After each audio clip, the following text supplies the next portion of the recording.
మనుషులు ఒకప్పుడు 20 అడుగులు ఎత్తు ఉండేవారని, 1,00,000 సంవత్సరాలు జీవించేవారని ఒక గ్రంథంలో రాసి ఉందని మీకు తెలుసా? హిందూ సాంప్రదాయం ప్రకారం కాలాన్ని 4 యుగాలుగా విభజించారు. సత్యయుగం, త్రేతాయుగం, ద్వాపరయుగం మరియు కలియుగం. ఈ విషయాలు పలు పురాణాల్లో మరియు ధర్మ గ్రంథాల్లో, ముఖ్యంగా విష్ణు పురాణం మరియు భగవత్ పురాణం లాంటి గ్రంథాల్లో రాయబడి ఉంది. మొదట వచ్చినది సత్యయుగం. ఈ యుగంలో ధర్మం పూర్తిగా ఉండేది. మనుషులు చాలా పవిత్రంగా జీవించేవారు. అబద్ధం, మోసం లాంటి చెడు గుణాలకు చోటే లేదు. పురాణం ప్రకారం ఈ యుగంలో మనుషుల ఎత్తు సుమారు 21 అడుగులు ఉండేవారని చెబుతారు. వారి ఆయుష్ 1,00,000 సంవత్సరాలు. ప్రజలు ఎక్కువగా ధ్యానం, తపస్సు చేస్తూ జీవించేవారు. తర్వాత త్రేతాయుగం వచ్చింది. ఈ యుగంలో ధర్మం కొంత తగ్గింది. మనుషుల ఎత్తు కూడా తగ్గి సుమారు 14 అడుగులు ఉండేదని చెబుతారు. వారి ఆయుష్ 10,000 సంవత్సరాలు. ఈ కాలంలో యజ్ఞాలు, పూజలు ఎక్కువగా జరిగేవి. మంచి మరియు చెడు మధ్య పోరాటాలు జరిగేవి.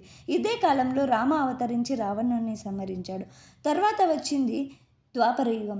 ఈ యుగంలో ధర్మం ఇంకా తగ్గిపోయింది. పురాణం ప్రకారం మనుషుల ఎత్తు 7 అడుగులు ఉండేది. వారి ఆయుష్ సుమారు 1000 సంవత్సరాలు.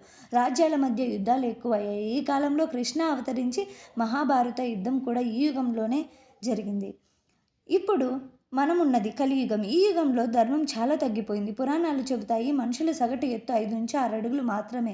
వారి ఆయుష్ సుమారు 100 సంవత్సరాలు. కోపం, లోభం, అసత్యం ఎక్కువయ్యాయి. అయినా పురాణాలు చెబుతున్నది ఏమిటంటే ఈ కలియుగం చివరిలో కల్కి అవతారం తీసుకొని మళ్ళీ ధర్మాన్ని స్థాపిస్తాడు. కాలం మారుతుంది, యుగాలు మారుతాయి, కానీ ధర్మం ఎప్పటికీ పూర్తిగా నశించదు.